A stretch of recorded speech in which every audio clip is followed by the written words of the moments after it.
मतलब हम एक ऐसे समाज को देख रहे हैं जो जल प्रबंधन, वैश्विक व्यापार और नगर नियोजन के उन सिद्धांतों पर काम कर रहा था जिन्हें दुनिया के बाकी हिस्सों ने सदियों बाद जाके समझा। सही बात है।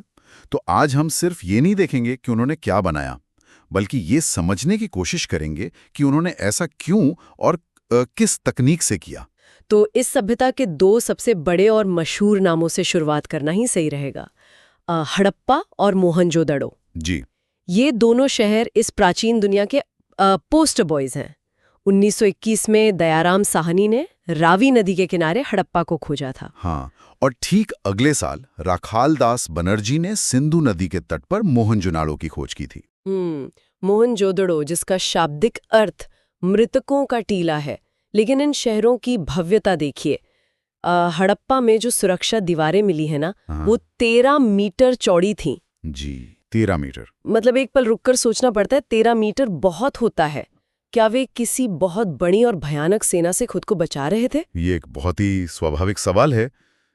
मतलब 13 मीटर चौड़ी दीवारें किसी भी आक्रमण को रोक सकती हैं। लेकिन पुरातात्विक साक्ष्य हमें बताते हैं कि ये दीवारें सिर्फ दुश्मनों से बचने के लिए नहीं थीं। अच्छा, तो फिर किस लिए? देखिए, ये शहर बड़ी नदियों के किनारे बसे थे, जहां हर साल भयानक बाढ़ आती थी। ओह हाँ। तो ये दरअसल एक विशाल फ्लड वॉल या कह लें कि बाढ़ नियंत्रण तंत्र का हिस्सा था। क्या बात है। और इसके अलावा व्यापारिक दृष्टिकोण से देखें तो इन दीवारों ने शहर को एक किले में बदल दिया था, जिससे शहर के अंदर आने वाले माल और व्यापार पर नियंत्रण रखा जा सके और कर यानी टैक्स वसूला जा सके। ये तो जबरदस्त इंजीनियरिंग और अर्थशास्त्र का मिला जुला रूप है। बिल्कुल। और इंजीनियरिंग की बात करें तो मोहनजोदड़ो का वो महान स्नानागार, ग्रेट बाथ, वो किसी अजूबे से कम नहीं है। हाँ, वो बहुत ही खास है। लगभग 55 मीटर लंबा और 33 मीटर चौड़ा एक विशाल स्विमिंग पूल। लेकिन मुझे जो चीज सबसे ज्यादा हैरान करती है वो है इसकी वाटरप्रूफिंग। मतलब 4,500 साल पहले उन्होंने पानी को रिसने से कैसे रोका? क्या उस समय कोई सीमेंट या आधुनिक केमिकल था? आधुनिक केमिकल तो नहीं था, लेकिन उनकी रसायन विज्ञान की समझ अचूक थी। अच्छा। उन्होंने इस स्नानागार की ईंटों को जोड़ने और पानी को रोकने के लिए जिप्सम और डामर यानी बिटुमेन के एक गाढ़े लेप का इस्तेमाल किया था। डामर, जो आज सड़कें बनाने में इस्तेमाल होता है। हाँ, वही। बिटुमेन प्राकृतिक रूप से मिलने वाला एक पेट्रोलियम पदार्थ है और ये दुनिया में वाटरप्रूफिंग का पहला इतना बड़ा और सफल उदाहरण है। सच में हैरान करने वाला है। वे बहुत अच्छी तरह जानते थे कि पानी के भारी दबाव को कैसे झेलना है। इसकी संरचना, इसके आसपास बने कमरे और जलकुंड में उतरने के लिए जो पक्की सीढ़ियां है ना, वो ये स्पष्ट करती हैं कि ये सिर्फ नहाने की जगह नहीं थी, बल्कि किसी बड़े सार्वजनिक या धार्मिक अनुष्ठान का केंद्र था। जैसे आज पुष्कर या बनारस में होता है। बिल्कुल, कुछ वैसा ही। लेकिन यहाँ मेरे दिमाग में एक बहुत बड़ी उलझन है। क्या? अगर इनकी तकनीक इतनी उन्नत थी तो फिर हड़प्पा शहर आज मोहनजोदाड़ो की तुलना में इतना तबाह और खंडहर क्यों दिखता है? क्या रावी नदी की बाढ़ में हड़प्पा को ज्यादा नुकसान पहुंचाया? इस सवाल का जवाब इतिहास की सबसे बड़ी विडंबनाओं में से एक है। मतलब हड़प्पा को किसी प्राकृतिक आपदा ने या समय ने बर्बाद नहीं किया। तो फिर किसने किया? उसे 19वीं सदी में इंसान के लालच और अज्ञानता ने तबाह कर दिया। अरे हाँ, जब ब्रिटिश काल में लाहौर से मुल्तान के बीच रेलवे लाइन बिछाई जा रही थी ना, तो ठेकेदारों को पक्की ईंटों की जरूरत थी और उन्हें हड़प्पा के टीलों में इन पक्की और मजबूत ईंटों का एक तैयार खजाना मिल गया। एक मिनट, क्या आप ये कह रहे हैं कि हजारों साल पुरानी दुनिया की सबसे उन्नत सभ्यता की ईंटों को उखाड़कर रेल की पटरियों के नीचे बिछा दिया गया? बिल्कुल। उन ईंट चोरों और ठेकेदारों को कोई अंदाजा ही नहीं था कि वो क्या नष्ट कर रहे हैं। हे भगवान। उन्होंने मीलों लंबी रेलवे लाइन के लिए उन प्राचीन दीवारों को बेरहमी से खोद डाला। इसीलिए आज हड़प्पा के अवशेष उतने सुरक्षित नहीं हैं जितने मोहनजोदड़ो या अन्य शहरों के हैं। ये तो सच में रोंगटे खड़े कर देने वाली बात है। हाँ, ये एक बहुत बड़ा सबक है कि विकास की अंधी दौड़ में हमने अनजाने में अपनी विरासत का कितना बड़ा हिस्सा हमेशा के लिए खो दिया। खैर, जो कुछ हड़प्पा में बचा है ना, उससे हमें उनके प्रशासनिक ढांचे के बारे में बहुत कुछ पता चलता है। जी। मिस्र के तेल अमरना के मजदूरों के घरों से की जाती है। और सबसे खास बात, ये घर एक विशाल अन्नागार के ठीक पास मिले हैं। ये जो प्लेसमेंट है ना, ये बहुत महत्वपूर्ण है। कैसे? अन्नागार के पास श्रमिकों का आवास होना ये साबित करता है कि अनाज का भंडारण, उसकी पिसाई और वितरण एक बहुत ही कड़े और सुनियोजित केंद्रीय प्रशासन के तहत होता था। अच्छा। मतलब ये कोई साधारण गांव की व्यवस्था नहीं थी, बल्कि एक पूर्ण विकसित कमांड इकोनॉमी का मॉडल था। बड़े शहरों के अपने फायदे तो होते हैं, लेकिन नुकसान भी होते हैं। बिल्कुल। मुझे याद आ रहा है कि मोहनजोदड़ो के कंकालों में मलेरिया जैसी बीमारियों के साक्ष्य भी मिले हैं। हाँ, मिले हैं। और ये महामारियों और शहरीकरण के बीच के गहरे संबंध को दर्शाता है। देखिए, जब एक घनी आबादी वाले शहर में लोग रहते हैं, जहां पानी के बड़े जलाशय हों और व्यापार के कारण बाहर से हजारों लोग रोज आते जाते हों, तो बीमारियां फैलना तय है। हाँ, भीड़ भाड़ में तो संक्रमण होता ही है। मलेरिया के ये प्राचीनतम साक्ष्य हमें बताते हैं कि इतनी बेहतरीन जल निकासी व्यवस्था के बावजूद ठहरे हुए पानी और सघन बस्तियों ने उस समय भी जन स्वास्थ्य के लिए वैसी ही चुनौतियां खड़ी की थीं जैसी आज के हमारे महानगरों में होती हैं। तो बीमारियां हमेशा से शहरीकरण का बाय प्रोडक्ट रही हैं। बिल्कुल। अब यहाँ से मामला और भी दिलचस्प हो जाता है। जी। क्योंकि इतने बड़े शहरों को चलाने के लिए इन 13 मीटर चौड़ी दीवारों और महान स्नानागारों को बनाने के लिए भारी भरकम पैसे और संसाधनों की जरूरत पड़ी होगी। बहुत ज्यादा। और ये सिर्फ खेती से तो नहीं आ सकता। तो चलिए इस सभ्यता के आर्थिक इंजन यानी व्यापार की बात करते हैं। लोथल। हाँ, गुजरात का लोथल शहर। यहाँ एक विशाल डॉकयार्ड या बंदरगाह मिला है जो पक्की ईंटों से बना था। तो क्या हम इसे प्राचीन काल का दुबई या सिंगापुर मान सकते हैं? लोथल को प्राचीन दुनिया का फ्री ट्रेड जोन कहना बिल्कुल सही होगा। अच्छा। अगर हम इसे बड़ी तस्वीर से जोड़ें तो यहाँ से मेसोपोटामिया यानी आधुनिक इराक और मिस्र तक माल का निर्यात होता था। क्या बात है। और वो डॉकयार्ड कोई साधारण तालाब नहीं था, वो 214 मीटर लंबा और 36 मीटर चौड़ा था। और सबसे बड़ी बात यह है कि लोथल के इंजीनियर ज्वार भाटे यानी टाइड्स के विज्ञान को बहुत गहराई से समझते थे। ज्वार भाटे का विज्ञान ये कैसे काम करता था? मतलब क्या वे समुद्र की लहरों का इस्तेमाल जहाजों को खींचने के लिए करते थे? एकदम सही। डॉकयार्ड को खंबात की खाड़ी के पास इस तरह से डिजाइन किया गया था कि जब समुद्र में हाई टाइड आता था ना, हाँ, तो समुद्र का पानी जहाजों को अपने साथ उठाकर सीधे डॉकयार्ड के अंदर ले आता था। ओहो। फिर वे डॉकयार्ड के दरवाजे बंद कर देते थे, जिससे पानी अंदर ही रुक जाता था। अब जहाजों पर माल लादना और उतारना बहुत आसान हो जाता था। और फिर जब काम खत्म हो जाए तब? काम खत्म होने के बाद जब अगला लो टाइड या हाई टाइड आता तो वे दरवाजे खोल देते और पानी के बहाव के साथ जहाजों को वापस समुद्र में भेज देते थे। ये तो वाकई दिमाग को सुन कर देने वाली हाइड्रोलिक इंजीनियरिंग है ना? और लोथल के बारे में एक और अजीब बात है। क्या? पूरे हड़प्पा सभ्यता में घरों के दरवाजे हमेशा मुख्य सड़क की बजाय पीछे की गलियों में खुलते थे। हाँ, शायद धूल और शोर से बचने के लिए। बिल्कुल। लेकिन लोथल में घरों के दरवाजे सीधे मुख्य सड़क की ओर खुलते थे। अरे, ऐसा क्यों? इसका सीधा सा कारण व्यापारिक व्यवहारिकता थी। लोथल के ज्यादातर घर दरअसल गोदाम, कारखाने या दुकानें थीं। समझ रही हूँ। जब बैलगाड़ियों पर लादकर माल बंदरगाह से लाया जाता था तो उसे पीछे की संकरी गलियों से ले जाना असंभव था। सही बात है। इसलिए माल उतारने और चढ़ाने की सुविधा के लिए दरवाजों को मुख्य सड़क पर ही रखा गया। ये उनकी कमर्शियल प्लानिंग का एक बहुत ही स्पष्ट उदाहरण है। मतलब उन्होंने अपनी जरूरत के हिसाब से शहर का ढांचा ही बदल दिया। बिल्कुल। और साथ ही लोथल से एक मर्तबान मिला है जिस पर एक कौवे और एक चालाक लोमड़ी का चित्र बना है। चालाक लोमड़ी? हाँ, जो हूबहू पंचतंत्र की कहानी जैसा है।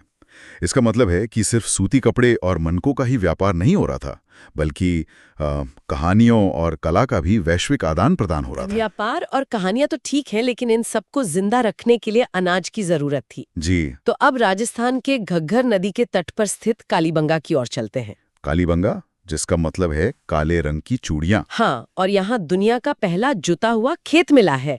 और दस्तावेजों के हिसाब से ये कोई साधारण खेत नहीं था। ये ग्रिड पैटर्न में था जहाँ एक साथ 2 फसलें उगाई जाती थीं। मैं ये समझना चाहती हूँ कि ग्रिड पैटर्न में खेती करना इतना खास क्यों है? देखिए, ग्रिड पैटर्न का मतलब है कि खेत की जुताई एक दूसरे को समकोण यानी 90 डिग्री पर काटते हुए की जाती थी। अच्छा। ये उनकी उन्नत कृषि वैज्ञानिक समझ का प्रमाण है।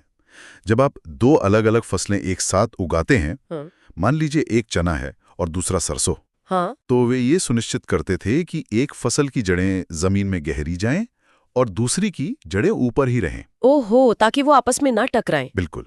इस तरह दोनों फसलें एक दूसरे से पानी या जमीन के पोषक तत्वों के लिए प्रतिस्पर्धा नहीं करती थीं और पैदावार दोगुनी हो जाती थी। बहुत ही स्मार्ट तरीका था ये। हाँ, और इसके अलावा कालीबंगा में पक्की ईंटों के बजाय ज्यादातर कच्ची ईंटों और लकड़ी की नालियों का इस्तेमाल देखा गया है। लकड़ी की नालियां?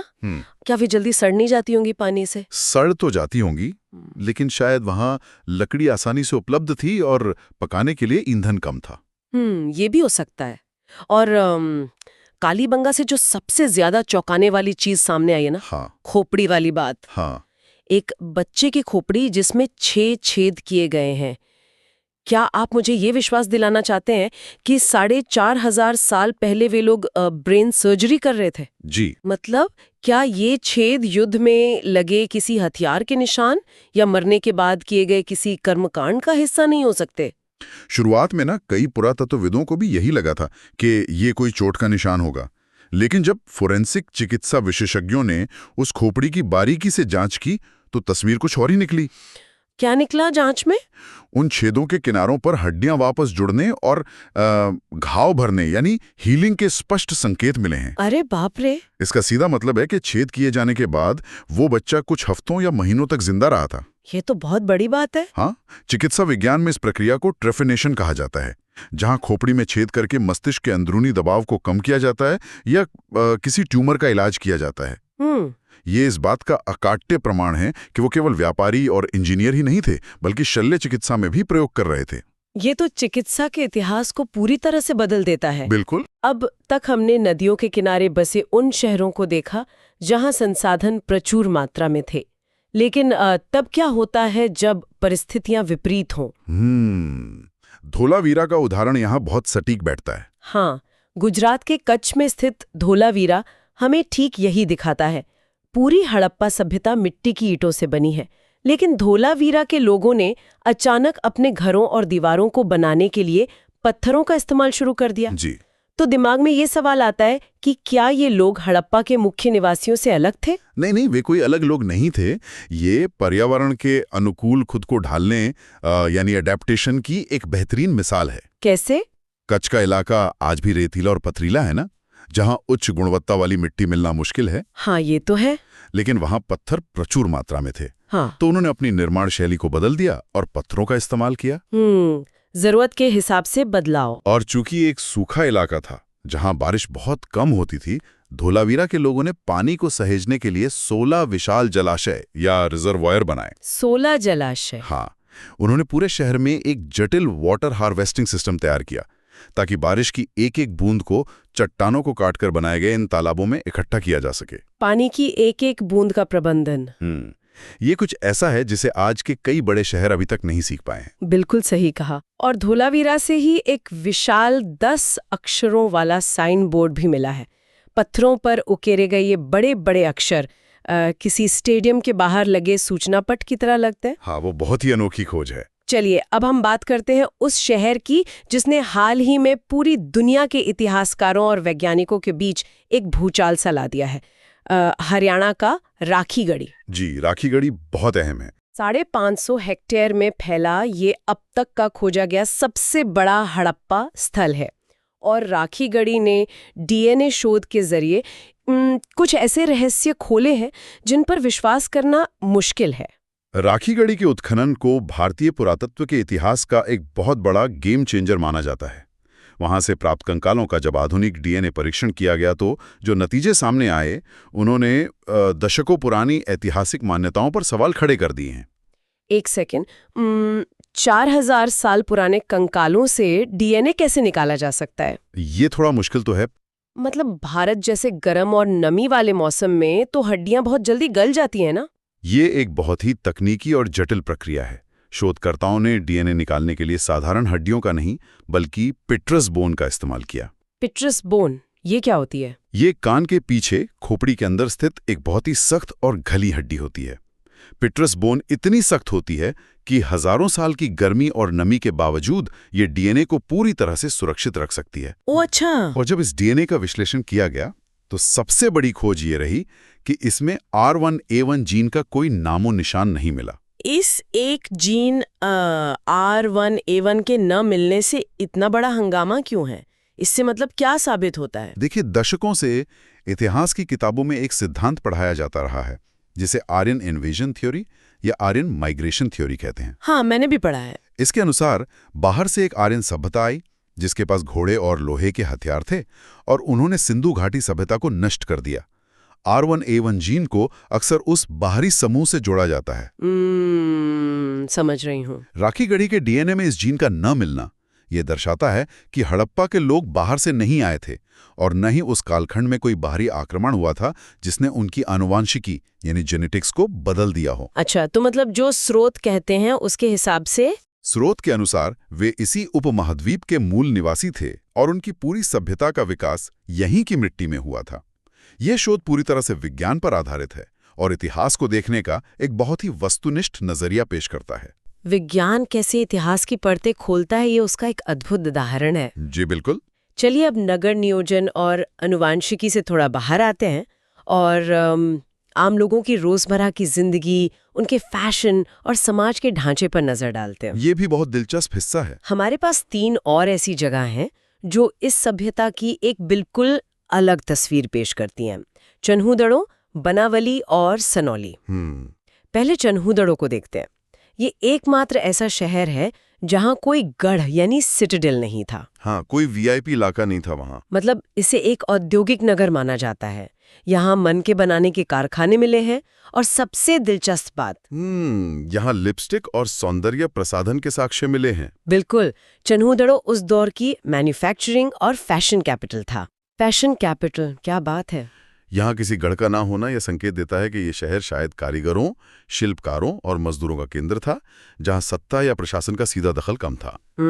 वे हाथी दांत का काम, धातु का काम और वेशभूषा के सामान बनाते थे। और यहीं से एक पक्की ईंट मिली है जिस पर एक कुत्ते और बिल्ली के पैरों के निशान हैं। बिल्ली का पीछा करता हुआ कुत्ता। हजारों साल पहले गीली ईंट पर बनी ये तस्वीर एक झटके में उस दौर को हमारे कितना करीब ले आती है। सही कहा, ये सिर्फ इतिहास नहीं है, ये एक जीता जागता पल है। लेकिन चन्हूदड़ों की इस स्पष्ट व्यवस्था के बाद हरियाणा का बनावली शहर मुझे थोड़ा भ्रमित करता है। क्यों? दस्तावेज बताते हैं कि बनावली में सड़कों का आकार तारे जैसा था, मतलब स्टार शेप्ड, और ये समृद्ध लोगों का नगर था जहां सोने को परखने वाली कसौटी मिली है। जी। लेकिन सबसे चौंकाने वाली बात यह है कि यहाँ जल निकासी व्यवस्था बिल्कुल नहीं थी। हाँ, ये अजीब लगता है। ऐसा कैसे हो सकता है कि इतने अमीर लोग बिना नालियों के रह रहे हों? देखिए, तारे के आकार की सड़कों का डिजाइन दरअसल बहुत ही वैज्ञानिक था। इसे हवा के बहाव के अनुसार बनाया गया था ताकि जब तेज हवा चले तो सड़कें अपने आप साफ हो जाएं। ये तो उनकी बुद्धिमत्ता थी। लेकिन जहां तक जल निकासी के न होने की बात है, तो बनावली का उदाहरण हमें एक बहुत ही कड़वी सामाजिक सच्चाई दिखाता है। वो क्या? अक्सर ये देखा जाता है कि जब कोई कॉलोनी या शहर बहुत तेजी से अमीर होता है ना, तो लोग अपने व्यक्तिगत घरों को तो बहुत आलीशान बना लेते हैं। हाँ। लेकिन सार्वजनिक बुनियादी ढांचा यानी पब्लिक इंफ्रास्ट्रक्चर की जिम्मेदारी कोई नहीं लेना चाहता। ओह, तो ये बात थी। हो सकता है कि वहां के अमीर निवासियों ने नालियों के निर्माण को प्राथमिकता ही ना दी हो। यह आज के भी कई आधुनिक महानगरों की कहानी है। एकदम सही। पॉश और महंगी कॉलोनियां हैं, लेकिन थोड़ी सी बारिश होते ही सड़कें तालाब बन जाती हैं, क्योंकि जल निकासी की कोई योजना नहीं होती। बिल्कुल, मतलब कुछ चीजें इंसान के स्वभाव में हजारों साल बाद भी नहीं बदली। एकदम सच बात है। अब हम आते हैं आज की सबसे रहस्यमयी और शायद सबसे विवादित जगह पर, उत्तर प्रदेश के बागपत में स्थित सनौली। सनौली का उत्खनन तो बहुत ही क्रांतिकारी रहा है। हाँ, ये एक बिल्कुल अलग तरह का विशाल कब्रिस्तान है जहाँ 116 से ज्यादा कब्रें मिली हैं, और यहाँ जो साक्ष्य मिले हैं वो हड़प्पा की इस शांति प्रिय छवि को पूरी तरह से चकनाचूर कर देते हैं, जिसके बारे में हमने अब तक बात की है। यहाँ लकड़ी के ताबूत, तांबे की लंबी तलवारें, ढाल, महिला योद्धाओं के साक्ष्य और सबसे बड़ी चीज रथ मिले हैं। जी, चैरियट्स। मैंने तो हमेशा यही माना था कि हड़प्पा के लोग सिर्फ व्यापार करते थे, युद्ध नहीं। तो सनौली में रथों और तलवारों का मिलना क्या साबित करता है? क्या वे भयानक योद्धा थे? सनौली का उत्खनन भारतीय पुरातत्व में हाल के वर्षों की सबसे बड़ी घटनाओं में से एक है। इन कब्रों में हथियारों और रथों का मिलना निश्चित रूप से एक बहुत ही मजबूत योद्धा वर्ग की उपस्थिति को प्रमाणित करता है। ताबूतों पर तांबे की सजावट और महिला योद्धाओं के साक्ष्य ये भी बताते हैं कि यह समाज युद्ध कला में पारंगत था और महिलाओं की भूमिका केवल घर तक सीमित नहीं थी। ये तो बहुत ही प्रगतिशील सोच लगती है। हाँ, लेकिन अगर हम इसे बड़ी तस्वीर से जोड़ें तो सोनौली का कालखंड लगभग 2200 ईसा पूर्व से 1800 ईसा पूर्व के बीच का माना जाता है। अच्छा। यह वह समय था जब सिंधु घाटी सभ्यता अपने अंतिम चरण में थी।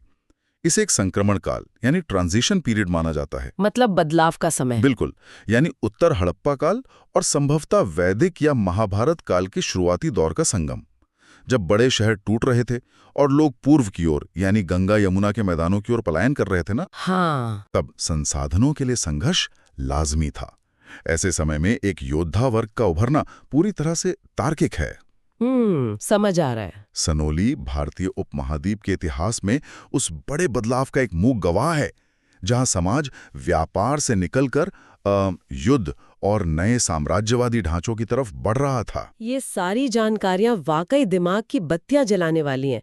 हमने आज क्या-क्या नहीं देखा। बहुत कुछ। ये बिल्कुल स्पष्ट है कि हड़प्पा सभ्यता कोई एक नीरस, बोरिंग या सिर्फ एक जैसी ईंटों से बनी संरचना नहीं थी। ये विविधताओं से भरी हुई एक रंग-बिरंगी दुनिया थी। बिल्कुल सही कहा। लोथल का वो चहल-पहल भरा व्यापारिक डॉकयार्ड हो या कालीबंगा के वे वैज्ञानिक तरीके से जुते हुए खेत और ब्रेन सर्जरी, धोलावीरा का जीवन देने वाला वाटर सिस्टम हो या चन्हूदड़ों की वो प्राचीन फैशन इंडस्ट्री, सब कुछ बहुत ही उन्नत था। और सबसे बड़ी बात, ये इतनी विशाल सभ्यता किसी एक रात में अचानक से खत्म नहीं हुई। नहीं, कोई रातों रात प्रलय नहीं आया था। हाँ, दस्तावेज बताते हैं कि जलवायु परिवर्तन हुआ, मॉनसून कमजोर पड़ गया और घग्गर हकरा, जिसे सरस्वती भी कहा जाता है, वैसी विशाल नदियां सूखने लगीं। जी। खेती बर्बाद होने लगी, जिससे व्यापारिक शहरों का अर्थतंत्र ढह गया और धीरे धीरे ये सभ्यता छोटी छोटी क्षेत्रीय संस्कृतियों में विलीन हो गई। बिल्कुल। और इतिहास का ये हिस्सा ना सिर्फ किताबों में रटने के लिए नहीं है। ये हमें एक बहुत गहरा सबक सिखाता है। ये बताता है कि कैसे एक समाज प्रकृति के साथ, नदियों के बहाव और मौसम के चक्र के साथ तालमेल बिठाकर सदियों तक एक शानदार और समृद्ध जीवन जी सकता है। सही बात है। लेकिन साथ ही ये इस बात की भी बहुत गंभीर चेतावनी देता है कि जब प्रकृति करवट लेती है, नदियां रास्ता बदलती हैं या सूख जाती हैं, हाँ, तो बड़े से बड़े और उन्नत शहर कैसे धीरे धीरे मिट्टी के टीलों में तब्दील हो जाते हैं। हाँ। आज जब हम क्लाइमेट चेंज जैसी वैश्विक समस्याओं से जूझ रहे हैं, तो हड़प्पा का पतन हमारे लिए एक सीधा संदेश है। ये एक बहुत ही सटीक और विचारणीय विश्लेषण है। आज की इस चर्चा से ये साबित हो गया है कि हमारे पूर्वज सिर्फ पत्थरों से औजार नहीं बना रहे थे, वो विज्ञान, अर्थशास्त्र, कला और इंजीनियरिंग की एक ऐसी ठोस नींव रख रहे थे जिस पर आज की पूरी आधुनिक दुनिया खड़ी है। बिल्कुल। इस पूरी यात्रा को समेटते हुए अंत में एक विचार छोड़कर जाना बहुत जरूरी लगता है। जी बताइए। एक बार सोचने वाली बात है कि आज से 4000 साल बाद जब भविष्य के पुरातत्वविद हमारे आज के आधुनिक शहरों की खुदाई करेंगे, दिलचस्प ख्याल है, तो हमारी इन उलझी हुई सीवेज लाइनों, प्लास्टिक के पहाड़ों और टूटे हुए मोबाइल फोन्स और बेतरतीब कंक्रीट के जंगलों को देखकर वे हमारे बारे में क्या अंदाजा लगाएंगे? ये तो सच में सोचने वाली बात है। क्या वे हमारी सभ्यता को उन्नत मानेंगे या वे सोचेंगे कि ये सिर्फ अपने ही बनाए हुए कचरे में दबे हुए लोग थे? इस गहरे सवाल के साथ आज का ये गहन अध्ययन यहीं समाप्त करते हैं। सोचने के लिए बहुत कुछ है।